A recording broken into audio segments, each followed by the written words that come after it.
Hello watch lovers, welcome back to the channel. My name is Stian and today we have Matthieu's watch on the bench. A really nice early Submariner. This is one of the so-called pre-crown guards, reference 6536.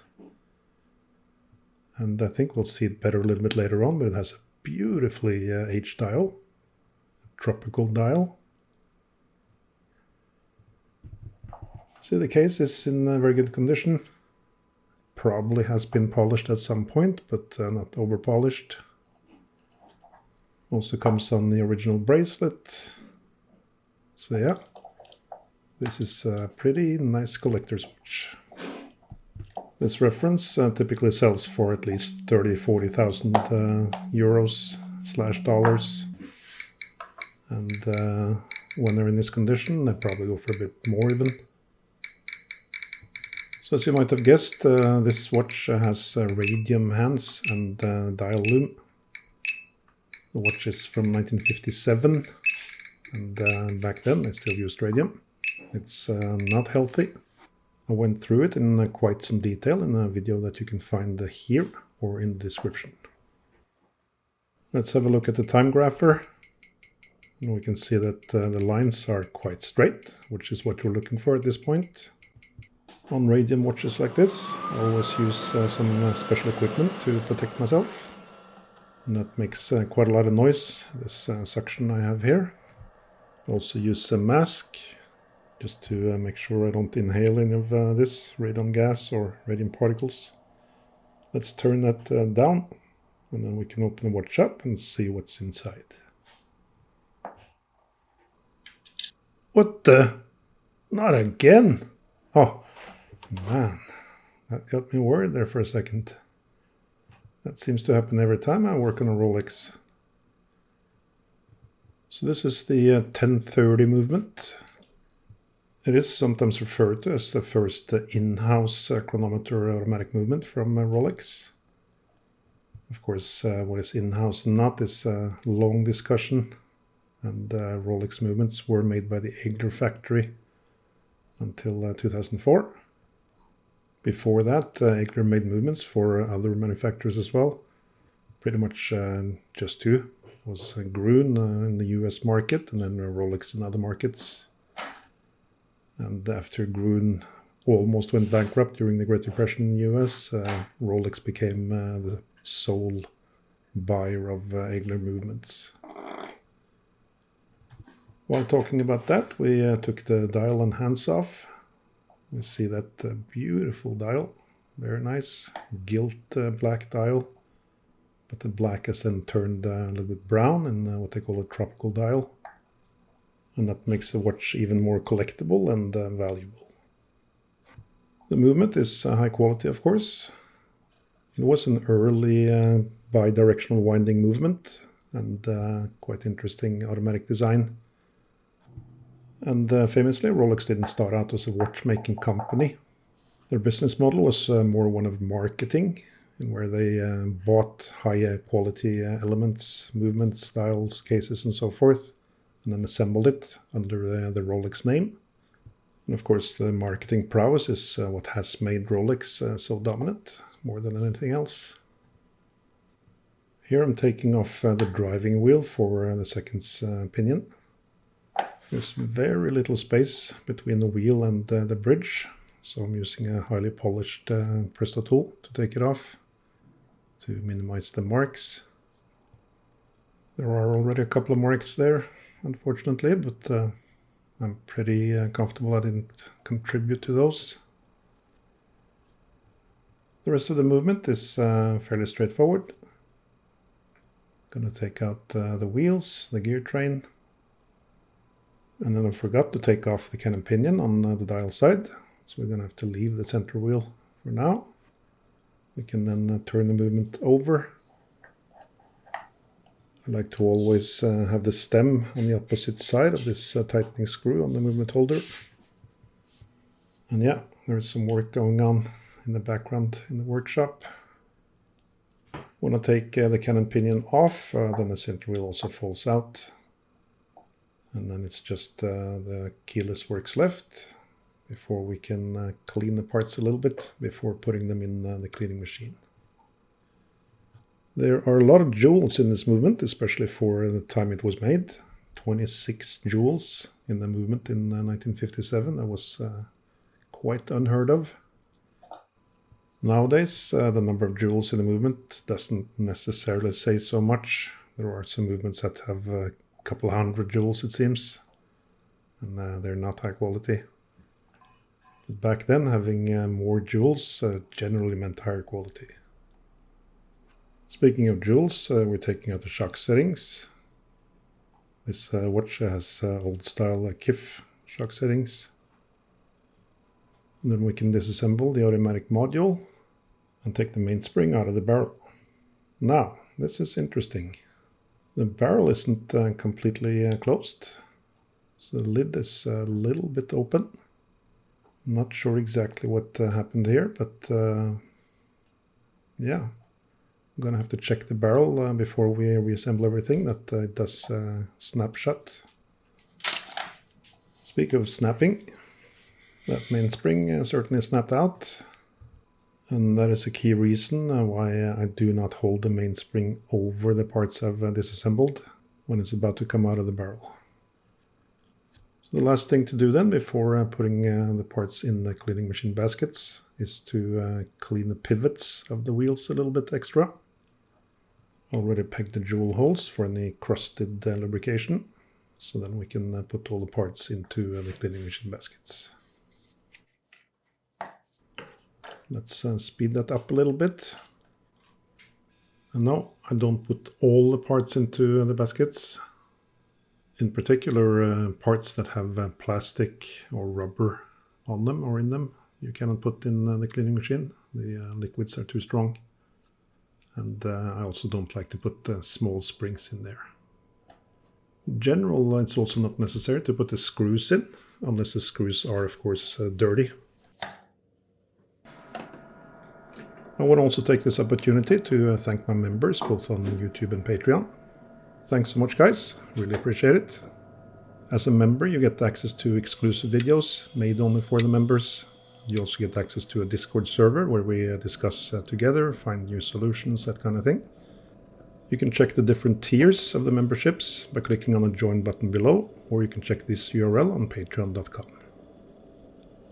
Let's then turn to the case. The case has a diver's bezel, which we need to take off, as I will of course clean the case, but I do not want to expose the bezel insert to those chemicals. Rotating bezels are held in place by a spring that is held in a groove in the case and then presses outwards on the bezel. So I use this tool that sort of sneaks in between the bezel and the case, compresses the spring, and then the bezel comes out into the tool. So here we have the spring. We're going to take it out, of course, to clean it.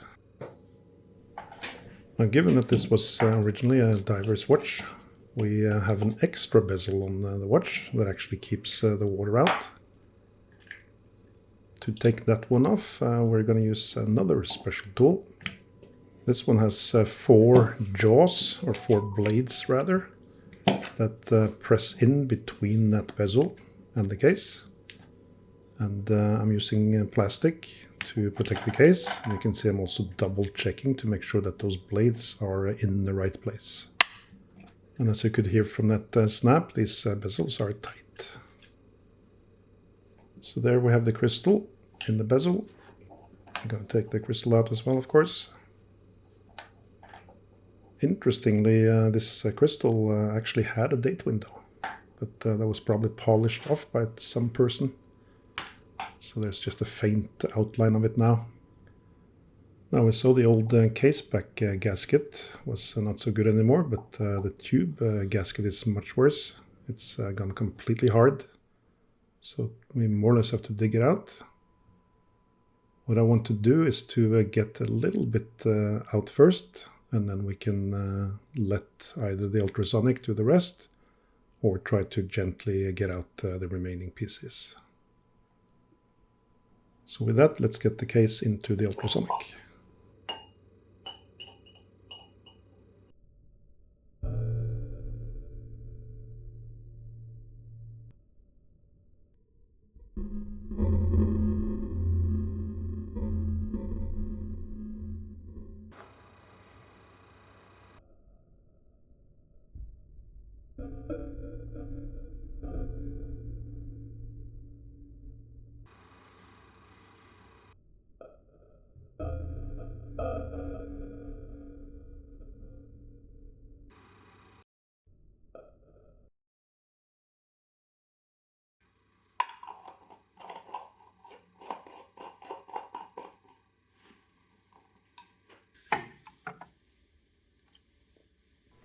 And brace yourselves for the sound of the ultrasonic. Sounds like a billion crickets looking for one queen.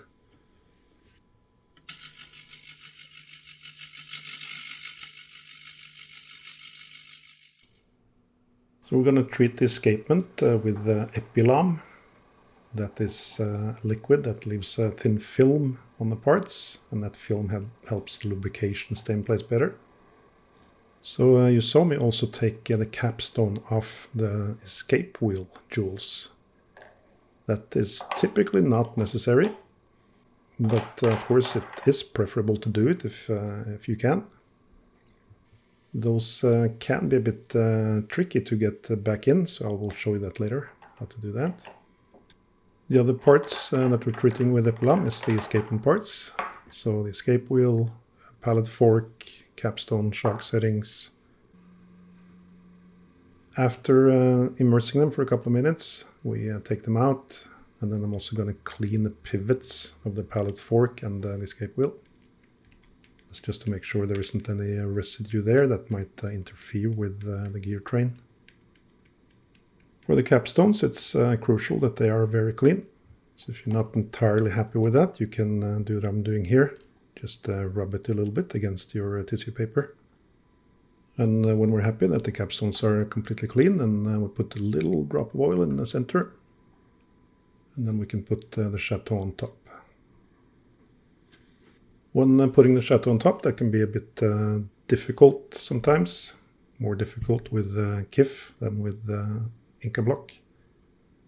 And if you do struggle a little bit, you have to check the jewel oiling into the microscope or similar, and then perhaps redo it.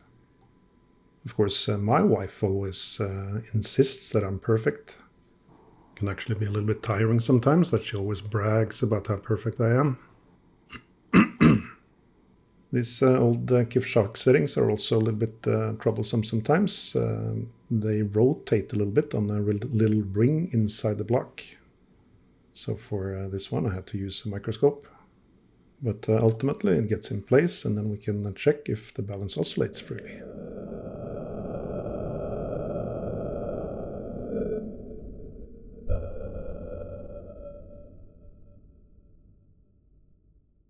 And that looks fine. So let's get on with the rest of the movement. We are going to reuse the mainspring. So we're going to oil the barrel drum a little bit, or grease it perhaps. And then we're going to put a little bit of braking grease along the wall of the drum so that the mainspring doesn't slip too easily.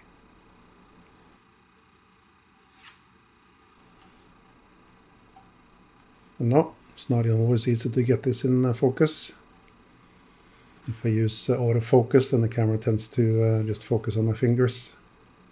So I'm desperately trying to hold this in the focus of the camera. So what I'm using here is a mainspring winder. That is something you use whenever you want to put, let's say, an uncoiled mainspring into the barrel. It is possible to put a mainspring in by hand, but the danger of distorting it is pretty high. So these tools are very useful for working on especially older watches. And of course, buying tool is basically what we live for anyway, so win-win.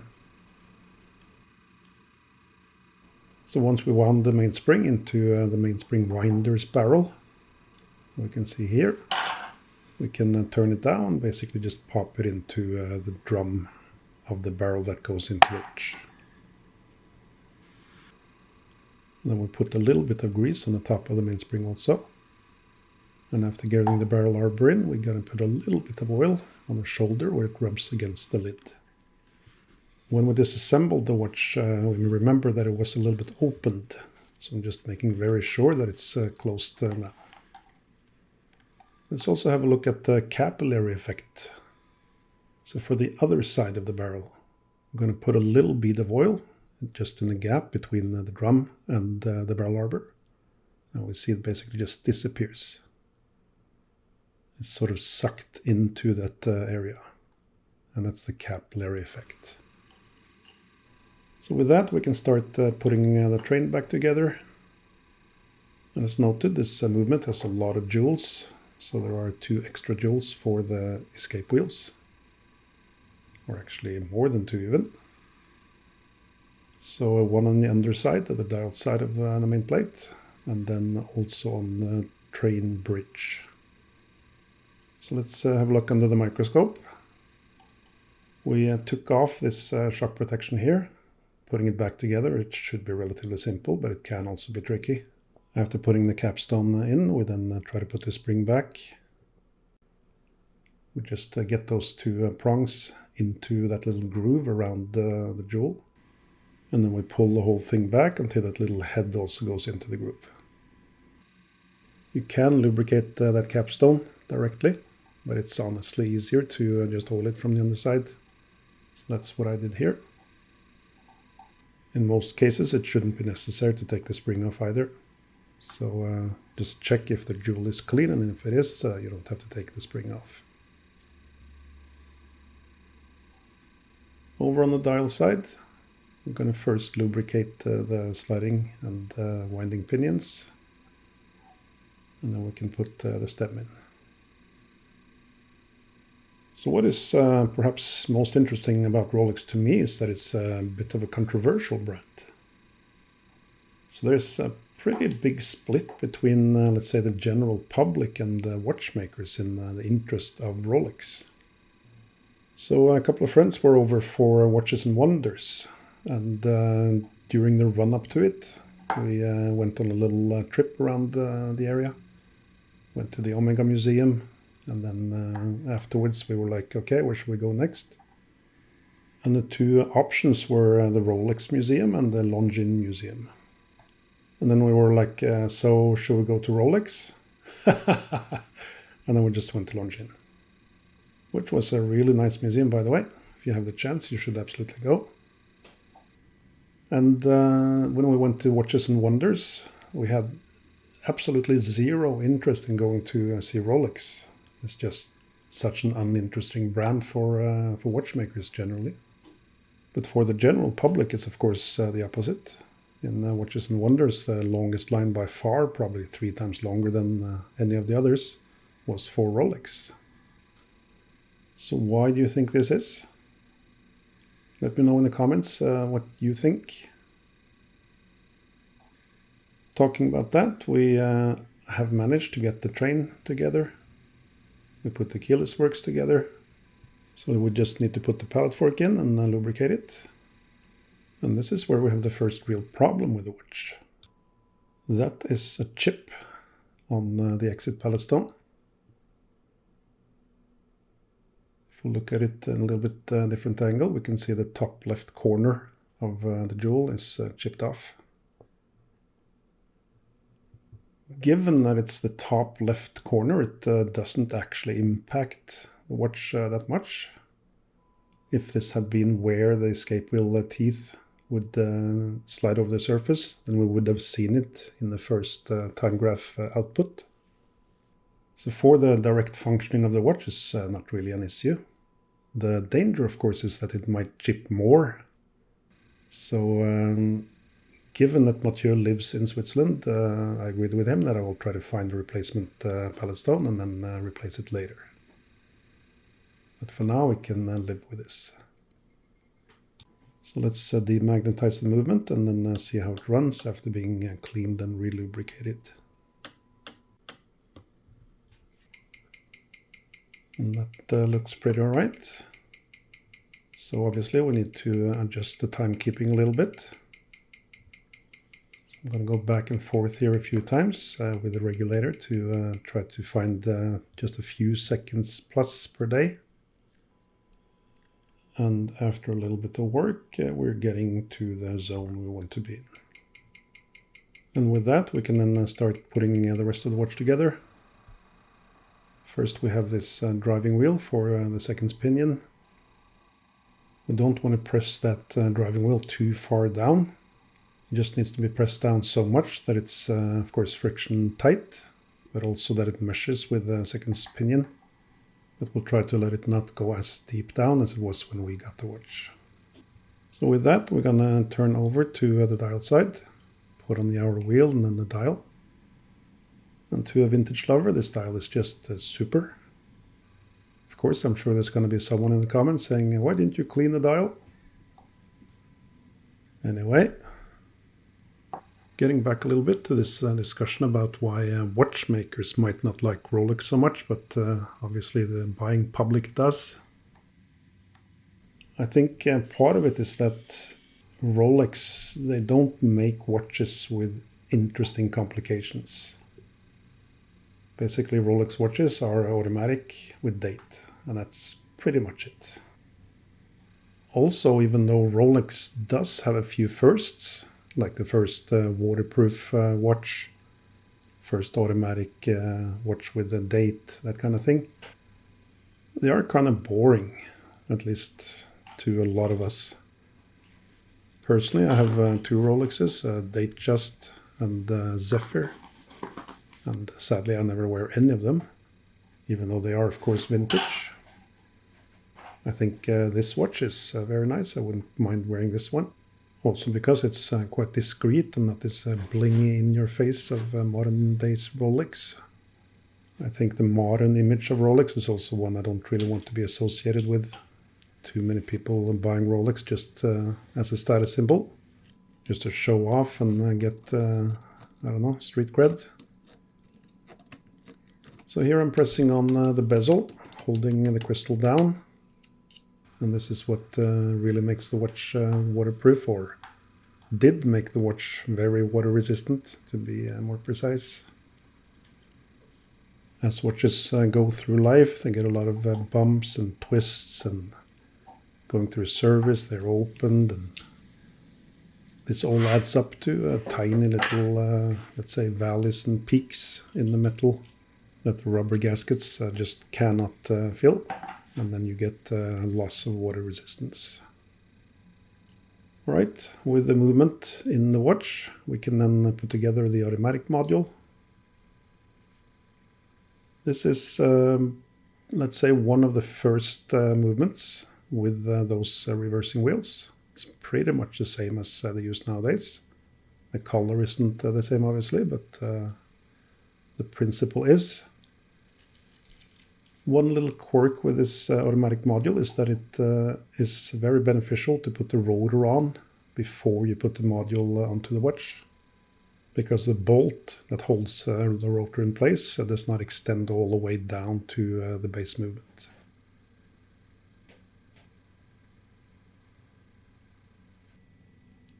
So to hold that little bolt while we do that, I'm just going to use some Rodico. And then we can turn this around, put on the rotor, and secure it with that little cross pin. And there we are. Then we're going to put the driving wheel for the automatic mechanism in place, and then we can put the automatic module itself on the top of it. It is a pretty cool movement, I think. It is a high quality movement. It's definitely an old movement given the architecture, but still does perform very well.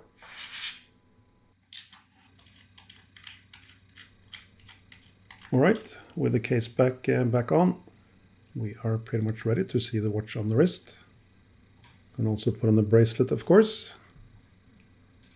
Before seeing the watch on the wrist, however, I want to remind everyone that at vintagewatchservices.eu, you'll always find more than 100 beautiful vintage watches. And as a YouTube subscriber, you can use this coupon code for 10% off. And there we have it. Matthieu's beautiful tropical dial, Submariner 6536. Early specimen, pre-crown guard, small crown. Wonderful watch. Hope you enjoyed this video. If you did, then do click like and subscribe. I'll be back with another video shortly. Until then, ta-ta.